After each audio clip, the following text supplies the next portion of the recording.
All right, hello, Facebook gang. And I'm also recording on the computer for YouTube. So I've been on there a little bit, so we are live. And it's like 1 minute early, but no big deal. So anyway, if I look back and forth, it's just because I've got two cameras. So just to let you all know. Anyway, all right, so we've been looking at the life of Joseph in the book of Genesis. We started off in Genesis chapter 37, and we've been working our way through. We're going to go back to that in a minute. I just wanted to mention that when we started, it was. I mean, this was probably 4 weeks ago now, but we looked at Romans chapter 8 and verse 28. And that says, and we know that all things work together for good to them that love God, to them who are the called according to his purpose. Okay? So we understand that as, with the life of Joseph, as we're going through this, we understand that there's things that happen in his life that in and of themselves, it's not a good thing. The kind of the title in a way is, from the pit to the prison to the not the pulpit to the palace. And it's just kind of interesting as we're looking at it that it was not a good thing that Joseph was thrown in a pit. That was not a good thing. It wasn't a good thing when Joseph was then thrown into prison. That wasn't a good thing. But those steps led him to the point where he was then finally in the palace, able to do what God wanted him to do. And like I said, I'm just trying to find a better location so that hopefully I don't want people feeling like they're getting whiplash, so if I keep looking back and forth, it's probably a little easier. Anyway. 1 second. We're still figuring this out. I was trying to hang my phone on the computer, and that wasn't working. So anyway, all right. So Romans chapter 8 and verse 28 again. And we know that all things work together for good to them that love God.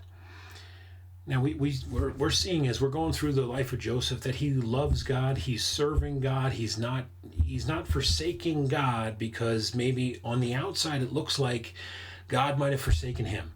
That's not the case, and we know that. We know that when his brothers threw him into the pit, that was not they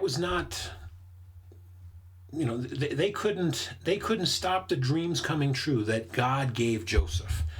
They weren't going to be able to do it. It wasn't going to happen. But it looked like on the outset, it's like, well, this is kind of rough. Joseph's in this pit, and then all of a sudden he's sold into slavery and sent down to Egypt. It's like, oh gosh, I don't think these dreams are going to come true. And I want to relate it to our lives so much because each and every one of us is going through trials and tribulations and struggles and heartache and heartbreak and we're confused at times.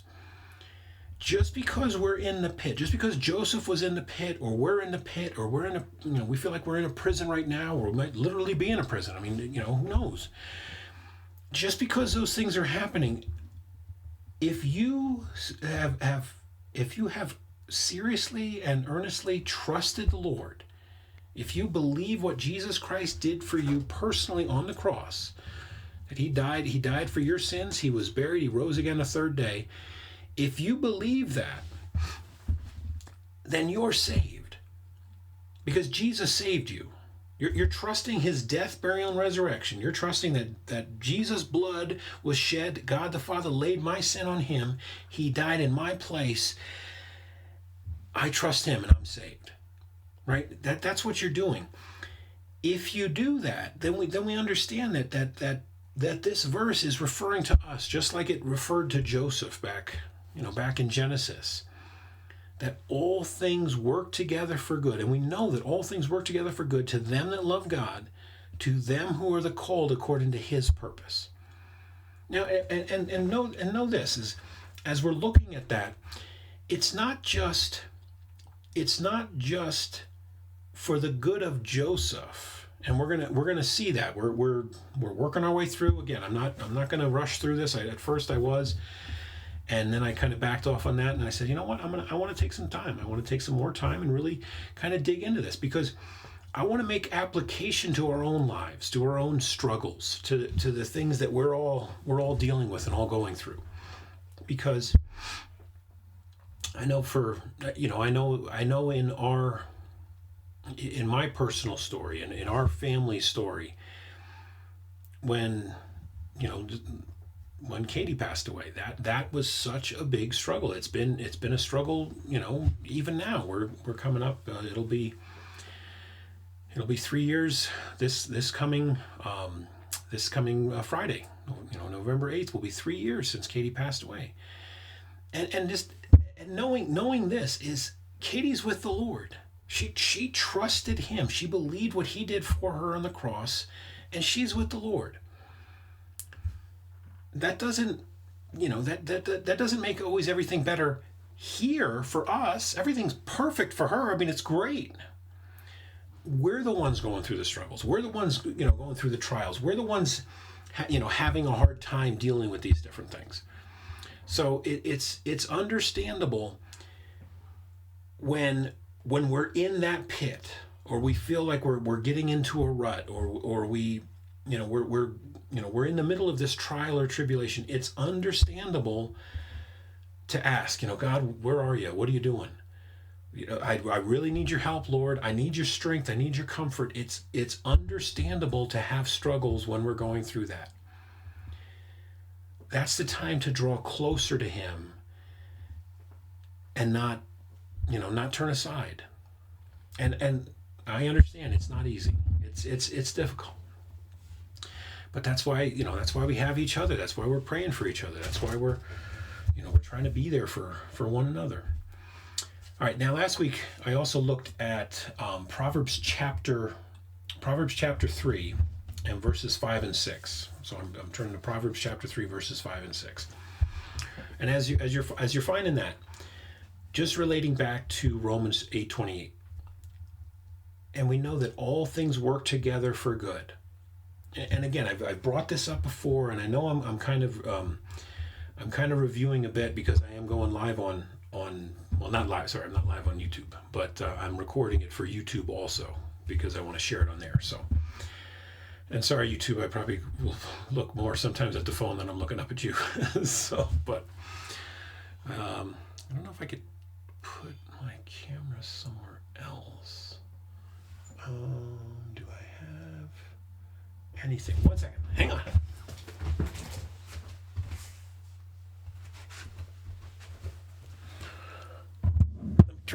Let me try this. See if I can do this here. Whoa. Yeah, it's a little better. All right. I'm still trying to work on the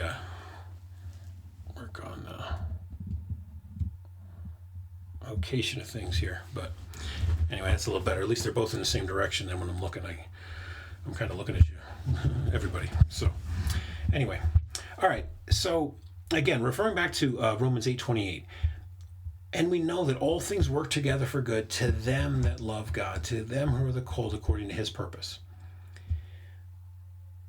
We know that the things in and of themselves aren't necessarily good. It's that they work together for good to them that love God. And it's understanding that as we go through those things, and because here's the other thought is this: as we're going through these things, we don't know at what point we're at. But I mean, Joseph, when he, rewinding back to chapter 37, when he's having these dreams and telling his brothers and telling his dad, he's seeing the end dream. He's not seeing everything that he goes through before he gets there, right? So he's not seeing that. He's seeing the end result, right? He's seeing okay, well, this is what's going to happen, and then then I'll be, then I'll finally be, you guys are going to be bowing down to me and worshiping me and all that. That's what's going to happen. But he doesn't. He he has the dream. He doesn't realize what he's going to go through to get there. And none of us know at what point we're going through these different things that, oh, okay, well, I'm at the pit. Now I know I'm at the pit, or I'm in the prison, so I know kind of what steps I'm at. And that's not the case for the struggles we're going through. We don't know at what point. We don't know. It's like, oh man, this got a little worse, and this got a little worse, and now I'm going through this. We just see the immediate effects of it. We don't know that, okay, well, all these things are happening, but we know that God, that all things work together for good. It's not that those things in and of themselves are good. It's that they work together for good to those that love God. So that's the important part, and that's what we're looking at. So now in Proverbs chapter 3 and verse 5. So Proverbs chapter 3 and verse 5. Trust in the Lord with all thine heart, and lean not unto thine own understanding. In all thy ways acknowledge him, and he shall direct thy paths. And this is something. This is again something crucial as we're going through this, and as we're making application to our own lives. We're not. Again, I think I mentioned it last week. It's just the idea that, oh, okay, so if my brother throws me in a pit and sells me into slavery, and then I get into a prison in Egypt, that I'm going to then be king of Egypt, or second in charge in Egypt. No, it doesn't mean that. That's taking it out of context. We're getting application of what we can do in our own lives, is understanding, okay, you know what? I'm going through this. God hasn't forgotten me. God's able to, as I'm going through these things, that, you know what? This isn't good and this isn't good, but these things work together for good to them that love God. And I'm going to continue to love God. I'm not going to, here as we're in Proverbs chapter 3, I'm not going to lean on my own understanding. I don't understand. I don't comprehend everything that's going on. I'm confused about things. But I'm not throwing the Bible out. I'm not going to stop praying. I'm going to continue to pray. I'm going to continue to draw close to the Lord. And just really seek him, because he's helping us through it. So that's so important to understand. That is again, Proverbs 3 and verse 5. Trust in the Lord with all thine heart, and lean not unto thine own understanding. In all thy ways acknowledge him, and he shall direct thy paths. Joseph didn't know. He kind of sees the end of what's going to happen. He doesn't see all that he's going to go through to get there.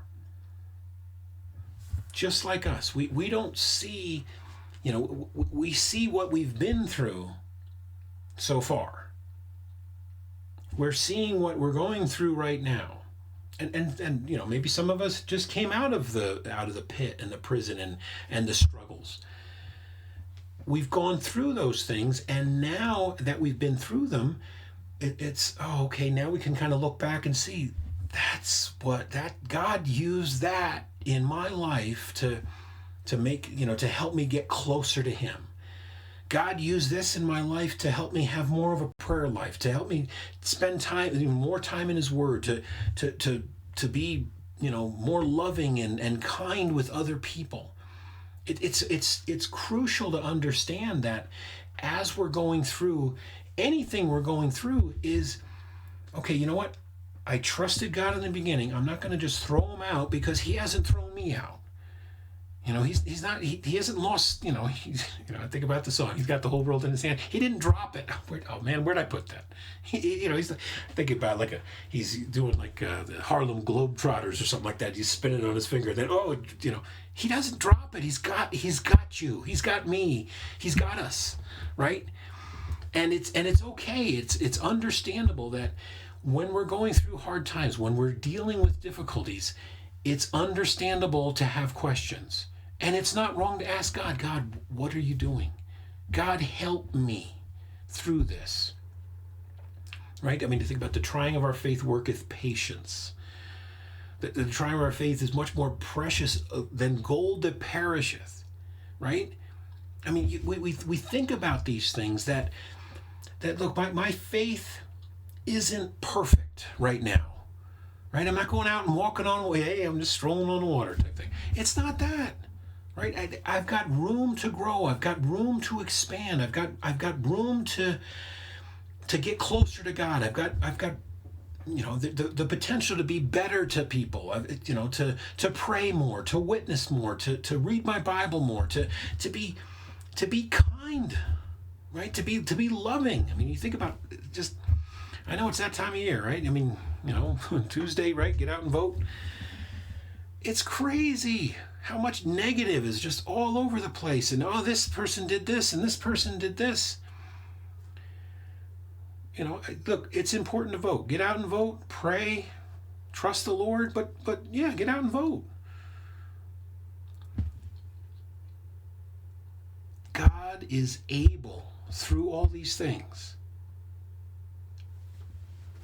that we go through and that we deal with, that they're able to work together for good. God, again, there's people going through more heartbreaking things than some of the things that I've been through, and I can't fathom. I mean, I've preached about it before. Even Katie passed away. I don't know what I would do if I lost Katie and Joshua. I used to say that. Now I know what I would do if I, experienced the loss of Katie, because I lost her. And listen, I know where she is. She's with the Lord. She's home in heaven. So it's she's all good. All better than good. It's me that's dealing with the struggles. But I think about others that have lost loved ones, lost a child, or lost several children, or different. It's tragedy. I mean, losing their houses in the Carolinas or Tennessee and different these different states that were just hit so hard by the hurricanes and just hurricane after hurricane even. God knows where you are. God knows what's happening. Okay? Just please listen. He hasn't given up on you. Don't give up on him. Even if you're going through some of the hardest times you'll ever be in your life, you can trust God. If you've believed and trusted him, listen, this is, this short time that we're here on earth, it passes in a blink of an eye. All of a sudden it's just gone. I mean, next month's December. It's almost a new year. It's Christmas, Thanksgiving's coming out, all these things. The time flies by so fast. We don't know at what point we are at in our journey. None of us are promised tomorrow. So that's why it's so crucial. If you have not trusted the Lord, if you haven't trusted Jesus Christ in his death, burial, and resurrection, his death in your place, in my place, on the cross, if you haven't trusted him, then please do that today. Please do that today. All right, so like I said, as we're going to be turning back to Genesis now. So Proverbs 3 and verse 5 and 6 again, trust in the Lord with all thine heart, and lean not unto thine own understanding. In all thy ways acknowledge him, and he shall direct thy paths. So understanding, Joseph did not lose he didn't give up on his integrity. He didn't give up on God. He continued to live for God, even though he was going through these different things. Right? He goes, again, I know I'm doing a little bit of a review, but I want to do it for YouTube also.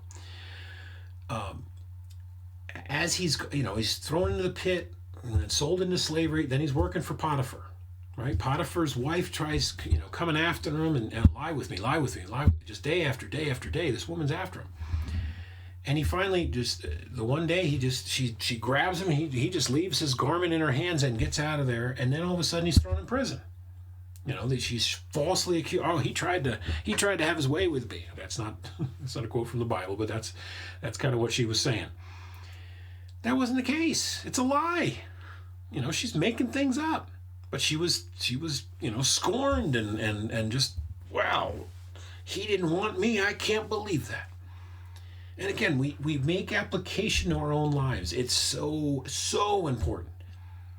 Okay, if you're in a situation at work or at wherever you are, if you're in a situation like that and it's an awkward situation, get out of there. All right, don't hang out.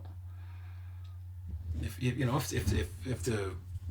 there's some lady or some guy at work and they keep kind of trying to come on to you and they're flirting with you and they know you're married and they're after you, get out of there.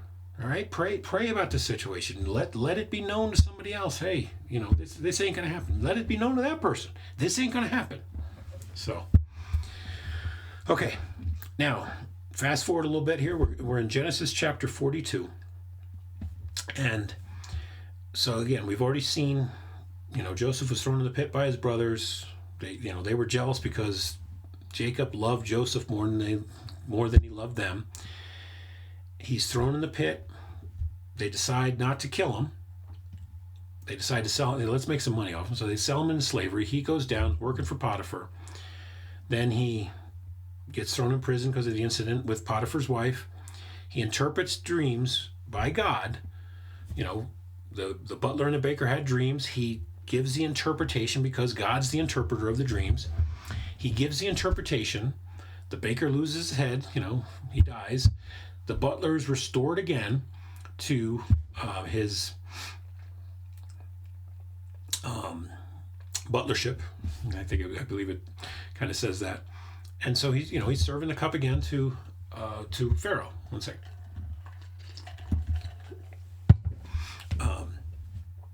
So anyway, then it turns out Pharaoh has a dream.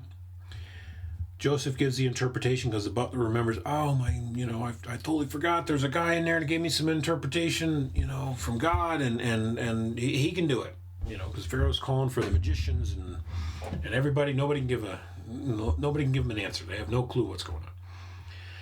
So anyway, Joseph gives the interpretation. Pharaoh appoints him second in charge over all of Egypt, and he's gathering corn and stuff, getting ready for this big famine that's coming. There's going to be 7 years of plenty, 7 years of famine that nobody's even going to remember how good it was because it's going to be so bad.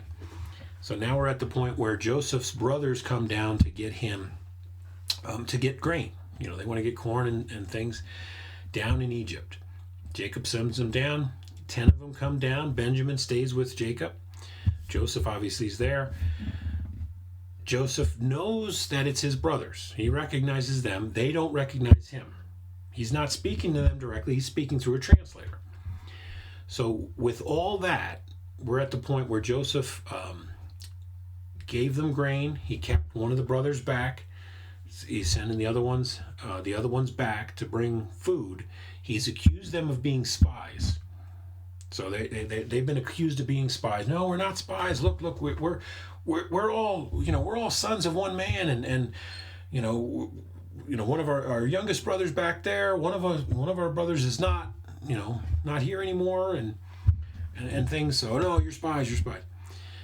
And so now they're on their way back, and that's where we're picking up. Let's see here. All right, and right. So Simeon. I couldn't remember which brother it was. Simeon was the brother that was bound and left back in Egypt as the other brothers are on the way back to Canaan, where Jacob is. So we're picking it up in Genesis chapter 42 and verse 25. Just looking at the timing there. Okay. So then Joseph commanded to fill their sacks with corn and to restore every man's money into his sack and to give them provision for the way. And thus did he unto them. And they laded their asses with corn and departed thence. And as one of them opened his sack to give his ass provender, in the inn he espied his money, for behold, it was in his sack's mouth. And he said unto his brethren, my money is restored, and lo, it is even in my sack. And their heart failed them, and they were afraid, saying one to another, what is this that God hath done unto us? All right, they're thinking, what in the world? The guy back there thinks we're spies. Now here we are. We've been riding out of Egypt to go back to bring food back to Dad and the rest of the family and stuff. And now the one, he just opens his sack, big bag. This was before they banned. It's like, I know New York and Colorado banned plastic bags. This isn't one of those plastic shopping bags. Okay, these are some probably burlap bags. Heavy duty. Probably didn't have plastic back in Egypt. I'm assuming, or I'm sure the state probably said, no, we're gonna ban plastic bags. You're gonna have to buy burlap bags for 10 cents a bag or whatever, or whatever the monetary thing was in Egypt. So anyway, they've got these big sacks full of the corn and everything, and freaking out. It's like, this guy accused us of being spies, and now my money's back in my bag. What's God doing to us? And listen, I know it's Joseph that did this. I think in a way, it doesn't really come out exactly, but I think in a way he's trying to prove them. He's trying to, he's wondering if, okay, are my brothers changed? Did they really change, or are they still are they still the same guys that sold me into slavery? Are they still the ones that are, that again, Joseph doesn't know that they lied to his dad. No clue. They stripped the coat off him. It doesn't say that Joseph knows anything about that. So they're thinking, and again, it's wrong thinking. But I know there's times in our lives, right? This is the application part of this here. There's times in our lives where we think, well, God, what are you doing to me? God, why would you do this to me again? It's not God that's trying to crush you. It's not God that's doing those things to you. We live in a broken, fallen world. We live in a world that this was not part of God's plan. But again, like Romans 8:28, and we know that all things work together for good to them that love God. God's able to work.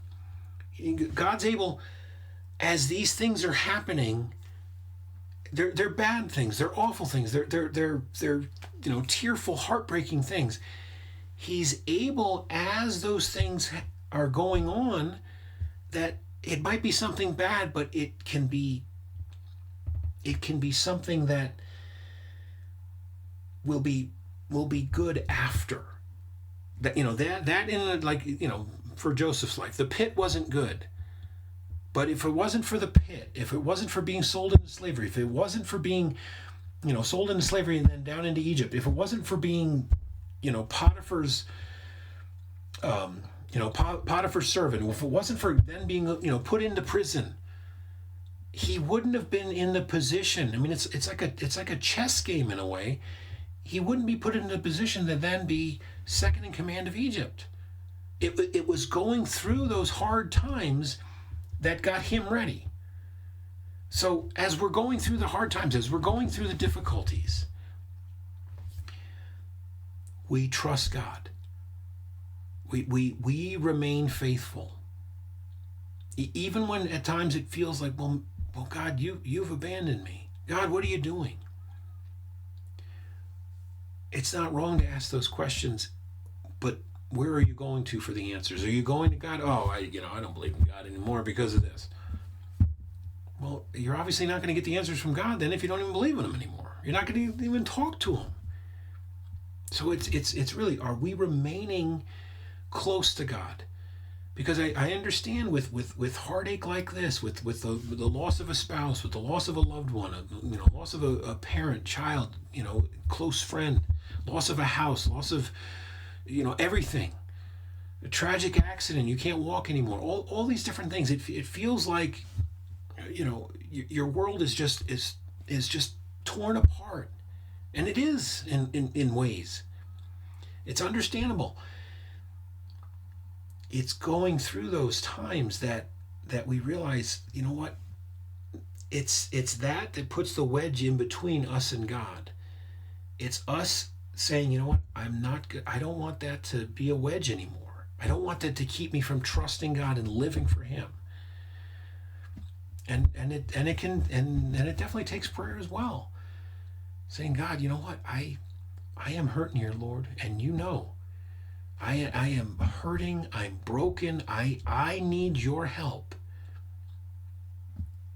Just please get this wedge out from between us that life kind of put in there, or the circumstances put in there, and help me to draw closer to you. All right, now obviously these are, referring in verse 28. This is Joseph's brothers, and we saw it back a little bit further.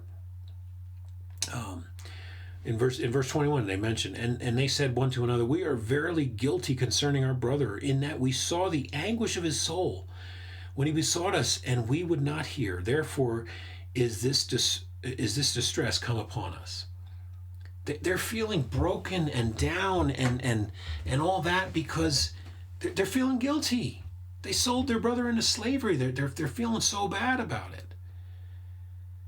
God's able even to use these things, or these things are able to work together that God can use them to draw, his Joseph's brothers unto Himself. And that's really crucial to remember, is whatever you're going through, is it like that refining fire that you're making steel, or you're making something out of gold. The fire refines it. It's taking the impurities. It's the trials, right? The trying of our faith worketh patience. Why do I need patience? Well, I need patience because there's something else coming ahead.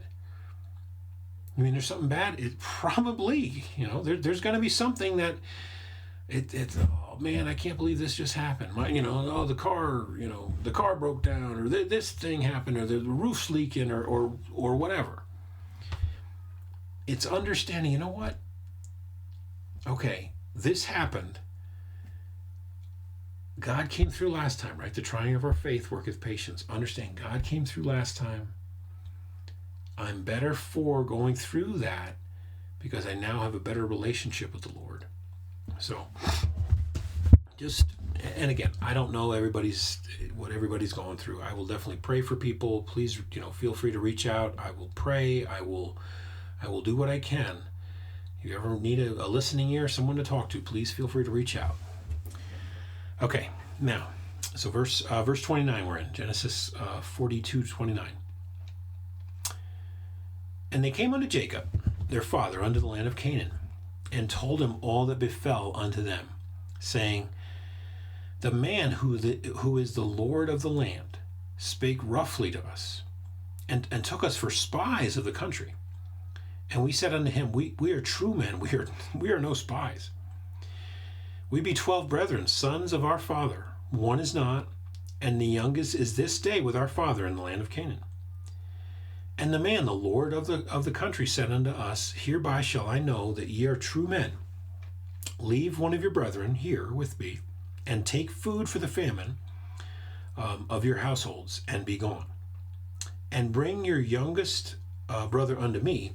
Then shall I know that ye are no spies, but that ye are true men. So will I deliver you your brother, and ye shall traffic in the land.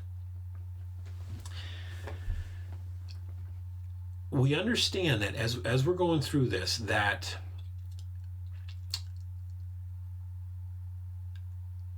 Joseph is the one dealing roughly with his brothers. He just knows that these 10 brothers here that I've got, they're the ones that sold me into slavery. They threw me in the pit, right? I wouldn't have been sold into slavery and be working down in Egypt and then thrown in the prison and all the things that I've been through. That wouldn't have happened if my brothers didn't throw me into the pit and then sell me into slavery. So that's the frustrating part, that he's dealing with.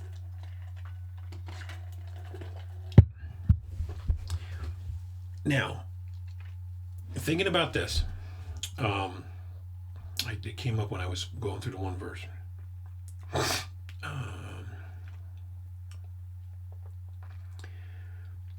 So Joseph's brothers are telling Jacob, right? They're telling him all that happened down in Egypt. They don't, they're not telling Jacob right now that they're the ones that sold Joseph into slavery. That by the way, Dad, we lied and we sold Joseph into slavery. We dipped his multi-technicolor dream coat that you made him in blood of one of the animals. So we killed one of the animals, dipped it in blood, and then is this your son's coat? Oh my gosh, my son's dead. They're not telling him that. They're kind of holding some of it back, obviously, because they don't want to. They don't know what Joseph is, obviously. But, excuse me. I know. Maybe next time I'll try to stand up at the pulpit here, so I'm not yawning here. But anyway, all right. So through all of these things, they tell him what's going on. So the next time we go down now. If we're gonna go get Simeon back, we've got to bring Benjamin with us. So they're explaining to Jacob, okay, so Joseph's gone, Simeon's gone. Now you're telling me you're going to bring Benjamin. These are the things going through Jacob's head. We're going to see that as we keep going. So verse 35. And it came to pass, as they emptied their sacks, that behold, every man's bundle of money was in his sack. And when both they and their father saw the bundles of money, they were afraid. Okay, so when they stop, right? They stop at the inn before they, we just saw that. They stopped at the inn, back in verse, what was that? 27. So verse 27, they stop at the inn. The one sees the money. I'm like, oh my gosh, my money's restored in my sack. What do I do? Well, now they get back to Jacob, their father. They tell him about all this. Sorry. They tell him about all that. And then all of them look and all their money's restored. Right? So they're afraid. Jacob's afraid. I mean, they're freaking out. The guy thinks we're spies. They don't know it's Joseph. They don't know Joseph is the one doing this. You figure, okay, they're going to Egypt to get the grain, the corn. Well, the Egyptians are the ones filling the thing. Okay, they paid for money. They probably, they had a bag or something like that, or here's a little bag of gold or whatever it is. And all of a sudden, well, the money's back in the bag. Well, the Egyptians are the ones filling the bag, so it's not a big deal. Oh yeah, okay, fill it up with corn. Okay, that's probably good. Okay, oh Joseph's. Oh, put the money back in. Okay, they're not questioning. They're doing their job. Okay, Joseph tells us to do something. We're going to do it because otherwise we could be like that baker back in the day. We'd be losing our heads. So they restore it. They tie up the bag and the sack. The sack's mouth there. And there you go, Saks Fifth Avenue. That's where they got these bags. I'm kidding, they didn't, but I just like to tell jokes. So anyway, all right. So Jacob and all the brothers they're freaking out. Verse 36.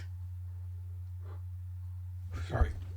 And Jacob their father said unto them, Me have ye bereaved of my children. Joseph is not. All right, and let me just pause there for a second. it would not have been better if they said, if they told their dad, now listen, just to let you know, we don't know what Joseph, we don't know what happened to Joseph. We sold him years ago into slavery. Okay, remember the timing now. He's having, Joseph had these dreams. He was 17. All right, fast forward, by the time he's second in command in Egypt, he's 30 years old. Okay, I know how much I still have a similar face, less hair. Well, more hair here, less hair here, but from back in the day. But you see some of my pictures, it's the same face, just bigger in ways. But they don't recognize Joseph. They haven't seen him in years. They haven't seen him. I'm assuming he's dressed like an Egyptian. He's not walk like an Egyptian, right? Walk like an Egyptian. Yeah. Oh, it's funny sometimes, the stuff that comes in my head. Anyway, he's dressed like an Egyptian. He's not wearing the desert clothes or the rags or whatever he came down. He's not wearing that stuff. He's not in the prison anymore. He's not wearing that stuff anymore. He's probably got, decorative gowns or whatever they wear. He's probably got some kind of head thing on and stuff. Not a headdress, but he's dressed like an Egyptian. They don't even recognize him. So just with all that said, they just don't know. So Jacob, again, he's sharing this with his sons. Me have ye bereaved of my children. He's blaming them. Hey, Joseph is gone. Joseph is not, and Simeon is not. Again, he doesn't. Jacob has no clue. Like I got 12 sons. I've got some daughters in there also. I got 12 sons, but now 2 are gone, and Simeon is not, and you will take Benjamin away. All these things are against me. Okay, so he's figuring this. Okay, so you're going to take Benjamin. Now I'm going to lose 3 kids. I'm going to lose 3 of my sons. He doesn't want it. He's not having it. I don't want that. None of us. You need to think about it. God forbid that happens. We don't want to lose our kids. That's what he's thinking. Again, if Joseph's brothers told Jacob now at this point, oh well, Dad, we don't know what happened to him, but maybe we can find Joseph someday. We sold him into slavery. You did what? This is not the time to tell that. So, just a little wise counsel there. If you know some bad news, and it's like okay, give me the what's the good news and the bad news? Give me the bad news first. That way, the good news will kind of make it better. This kind of situation, it's not. Oh well, Joseph might still be alive, Dad. We don't know. We sold him into slavery. Really? Oh, okay. That doesn't soften the blow. So anyway, all right. Verse 37. And Reuben spake unto his father, saying, slay my 2 sons, if I bring him not to thee. Deliver him into my hand, and I will bring him to thee again. So Reuben is telling his dad, look, Dad, look, if you give me permission to bring Benjamin down there, okay, I will guarantee, okay, I will guarantee it on the life of my 2 sons that your son Benjamin, my brother, is going to make it back here, okay? I am guaranteeing this, okay? Just to let you know. Sorry. Verse 38, and he said, my son shall not go down with you, for his brother is dead, and he is left alone. If mischief befall him by the way in the which ye go, then shall ye bring down my gray hairs with sorrow to the grave. All right, Jacob is telling his sons, he's like, look, Reuben, you are not, my son shall not go down with you. If you take him down there, and just by chance mischief befall him, then at the end there, you bring down my gray hairs with sorrow to the grave. I'm going to die. This is going to kill me if this happens. So, Jacob doesn't want it to happen. So that's where we're picking it up.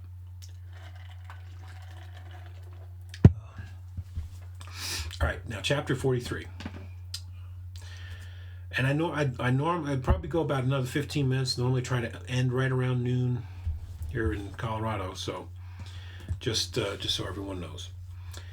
All right, so chapter 43. And the famine was sore in the land.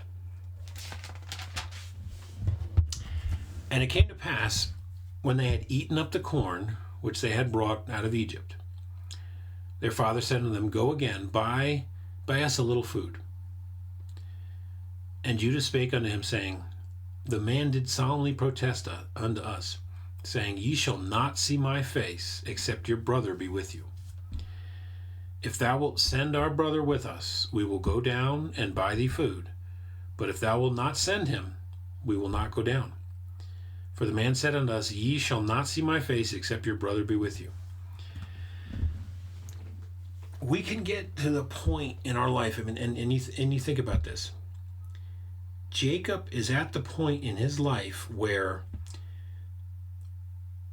they know that, okay, we're in desperate situation. We need food now, right? We need food. So go down and look. I mean, he says, go down and get a little. So nine of his sons came back from Egypt the last time, right? Simeon was locked away down in Egypt by Joseph. Now, obviously some time has passed because it took them time to eat all this, so they had at least the 9 bags, we're assuming, because all of them opened their bags and their money was restored into their bags. So they had 9 bags of corn, probably big bags of corn. We don't know how big, but they've got these big bags of corn. They're now out of food. Okay, so Jacob's like, go down and get a little. Judah's telling him, Dad, look, I'm not going down unless you let my little brother go with me, because the guy said, the ruler that was, he's mean to us, he says we're spies. The only way we can even see his face is if we bring Benjamin back down with us. We can't, we're not even going to see his face. He is not, we're not going to be seen by this guy. Well, we just need some corn. Oh, you got to talk to Joseph. I know, but he's kind of mean. He was really mean to us last time, and he said we couldn't see him. Okay, well that hasn't changed. If you didn't bring your brother, it's kind of like the card key or whatever. This is your access. This is your all access pass to Joseph, is bringing the brother. They don't know it's Joseph. Judah's telling him, it's like, look, Dad, we're not going down if you don't let us bring him. Verse 7. And they said, The man asked us straightly of our state and of our kindred, saying, Is your father yet alive? Have ye another brother? And we told him according to the tenor of these words. Could we certainly know that he would say, Bring your brother down? Again, they're explaining to their dad, Look, Dad, we had no clue what the guy was going to ask us. He's saying we're spies. We're trying to tell him, no, the truth is we're actually 12 brethren, brothers. And one of our brothers is not. Again, they don't know it's Joseph. They don't know where he is. They don't know. And they're like telling him, like, Dad, we didn't know, we're just telling him, hey, we're really, we're true men. We're not spies. We're 12 brothers. One of them's gone. The youngest is back with our dad, and our dad's still alive. Yeah. Jacob's kind of asking him, why'd you tell him about all this stuff? Well, he thought he thought we were a spy.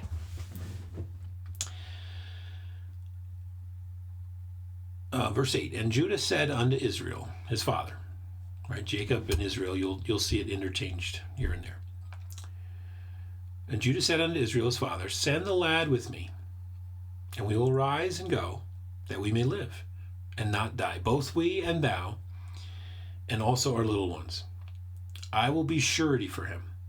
Of my hand shalt thou requite him. If I bring him not unto thee, and set him before thee, then let me bear the blame forever. I mean, now Judah is saying, before, who was it before now? Remember anybody? Oh no, it was Judah again. So Judah said that.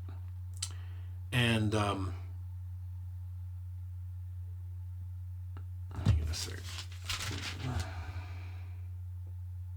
All right, okay, yeah, right. I'm mixing it up, but you figure this. Reuben said, "Look, I'll go down, Dad. Just if I don't bring him back, you can slay my two sons." Now this is Judah, and saying, "Look, I will guarantee, Dad, that I will bring him back alive. Okay, and if not, just I'll bear the blame forever. Just they need food. They're getting desperate." All right.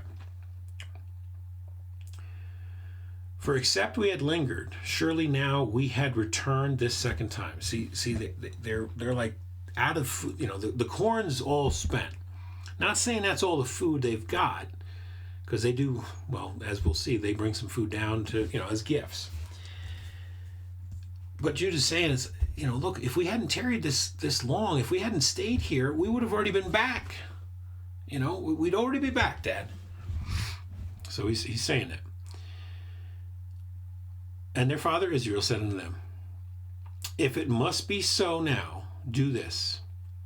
Take of the best fruits in the land in your vessels, and carry down the man a present, a little balm, and a little honey, spices, and myrrh, nuts, and almonds, and take double money in your hand. And the money that was brought again in the mouth of your sacks, carried again in your hand. Peradventure it was an oversight. Take also your brother, and arise, go again unto the man. And God Almighty give you mercy before the man, that he may send away your other brother, right? Simeon's down there still, and Benjamin. If I be bereaved of my children, I am bereaved. So it's finally to the point for Jacob, Israel, that, okay, you know what? I'm done. I can't do this anymore. We're out of food. We're gonna starve and die if something doesn't change. So okay, I'm gonna let you bring Benjamin down. When you're going down, bring the extra money. Okay, look, the money that was returned, you're gonna bring double. Bring the extra. Let's bring this guy a gift also. Okay, the best fruits that we can get. A little of this, little of that. We are so sorry. Maybe it was an oversight. We have no clue. But listen, the money was in our bag. We didn't do it. We didn't steal it. And here's a gift for the guy also. Verse 15. And the men took that present, and they took double money in their hand, and Benjamin, and rose up, and went down to Egypt, and stood before Joseph. All right, let me just see something here.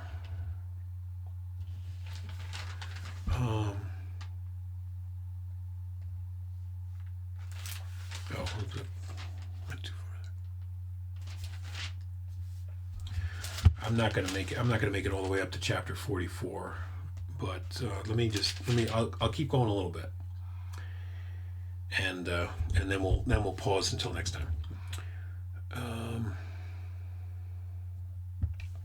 Verse 16. And when Joseph saw Benjamin with them, he said to the ruler of his house, bring these men home, and slay, and make ready, for these men shall dine with me at noon.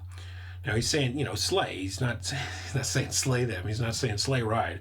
He's saying let's kill and eat type thing. So we see that Joseph is preparing dinner for his brothers.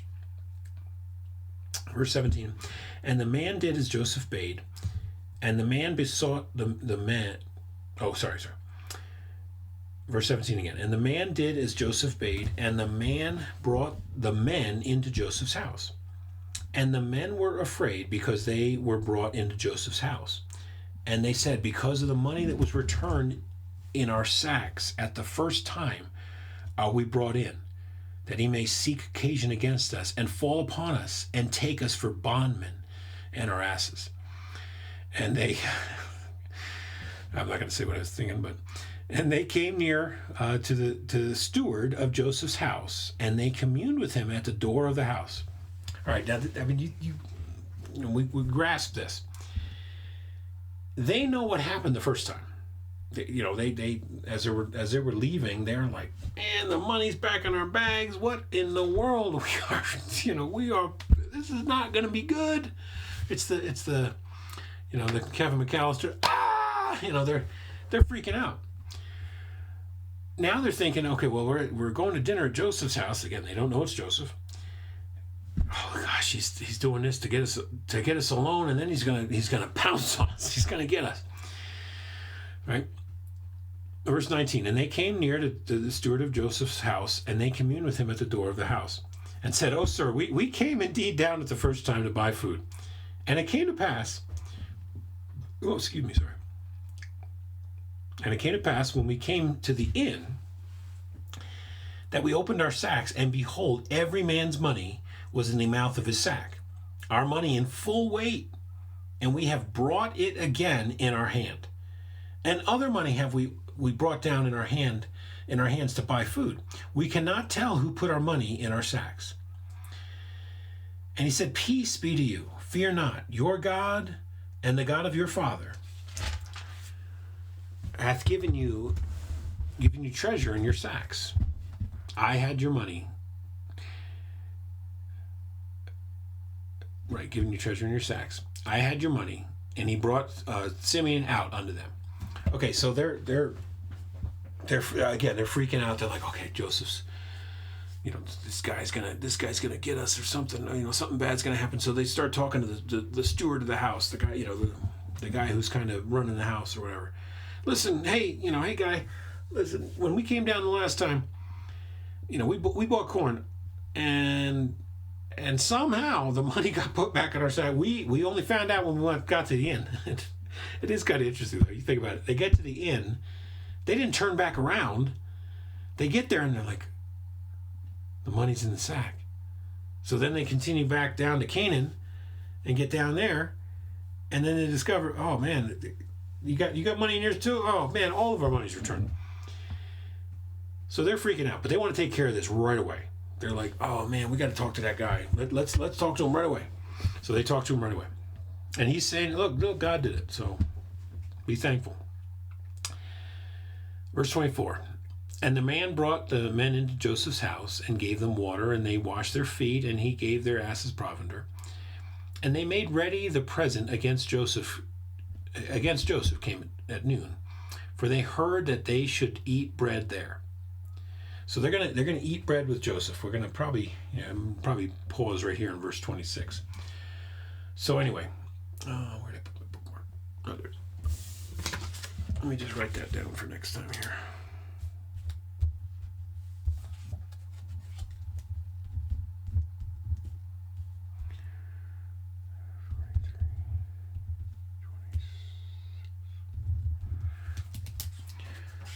So we're seeing, we're seeing that Joseph's brothers come back to Egypt. They brought Benjamin with them. They've got extra money. They're trying to explain it. They're trying to kind of head off the problem at the pass. And that's kind of what I want to wrap up with that thought. The struggles, the trials, the different things that we're going through in life. It's understandable when we're going through them to have questions, to wonder why, to be confused about things. It's completely understandable. It's a good thing to try to deal with the problem, just like Joseph's brothers are trying to deal with the problem right away. It's like, look, we don't want to wait for Joseph to come here. Again, they don't know it's Joseph. We don't want to wait for that guy. He thinks we're spies. He was speaking roughly to us through an interpreter. We don't want that. So what we want to do, okay, if I can go to this guy and take care of the problem right away, let's do that. So it's a good thing to remember is this: if we're having a problem, we're having a struggle, can we go and deal with it right away? Can we try to cut off the problem from getting any bigger or anything like that? So that's an important thing to think about. And also at the same time, is thinking about this. If my problem is with the Lord, then I need to go to the Lord right away. if the struggle that I'm having is with the Lord because of something that I've done, well, then I need to take care of the problem right away. I need to deal with it. So it's really kind of confronting head on that problem and dealing with it as soon as possible. And you can kind of see that even throughout Joseph's life, is that he, when he's having the problem with Potiphar's wife, right? He runs. No, get off my jacket, or get off my coat, or whatever shirt. I mean, just some garment. It could have been a robe. We don't know. He didn't stick around. He didn't stick around when she pulls the coat off him. Hey, give me my coat back. He didn't stick around. He didn't come back later. Hey, can I get that coat back? You took my garment. He didn't go back. They found him and then put him in prison. So, dealing with the problem. If the problem is this woman is trying to have her way with me or something, get out of the situation.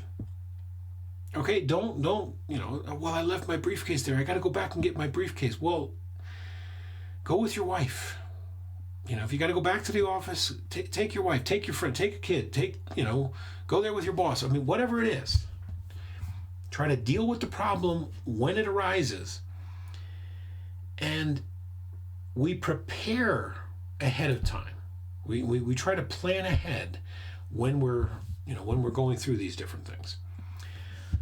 All right, so again, just as we're wrapping up, thinking about Romans 8:28, Proverbs 3, 5, and 6.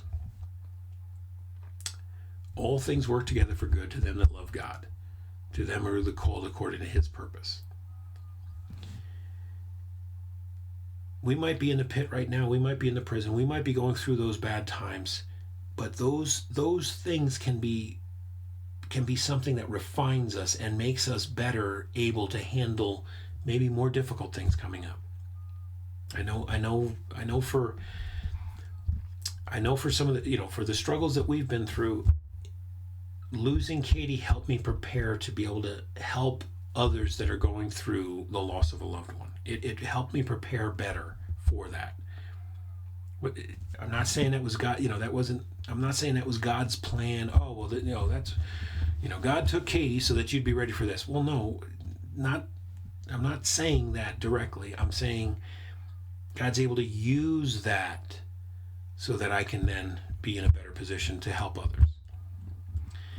And just thinking about this, Proverbs, 3:5 is, trust in the Lord with all thine heart, and lean not unto thine own understanding. In all thy ways acknowledge Him, and He shall direct thy paths. As we're going through anything, are we trusting in God fully? Are we honoring Him, trusting Him, living for Him? If we're not, then we make that correction. We get right with the Lord. It's like, you know what, God, I haven't been living for you. It's time, and I'm sorry, and we repent of it. So there's a lot more to go, but I'm enjoying this study. I hope you are too. Feel free to tag people, share it with people. I know, like I said, I'm both on YouTube and I'll be on YouTube later, but Facebook Live right now. Feel free to tag people, share, comment, whatever. And thank you so much for joining me. I'm going to close in a word of prayer and finish this video up. Heavenly Father, thank you so much for this time in your word, and we pray that you bless it. Help us to bring it to our remembrance and really help us to look, just continue to learn. And we're so thankful for it. Pray that you bless and keep us. And we ask these things in your wonderful and precious name, Lord Jesus. Amen. All right. Well, thank you all for joining me. Thank you for the different people that hopped on. Joshua, and I see Brenda's on, Kelly was on, Heather was on. So, and I can only see 2 people right now, but thank you all for joining us, and we will see you next time. So.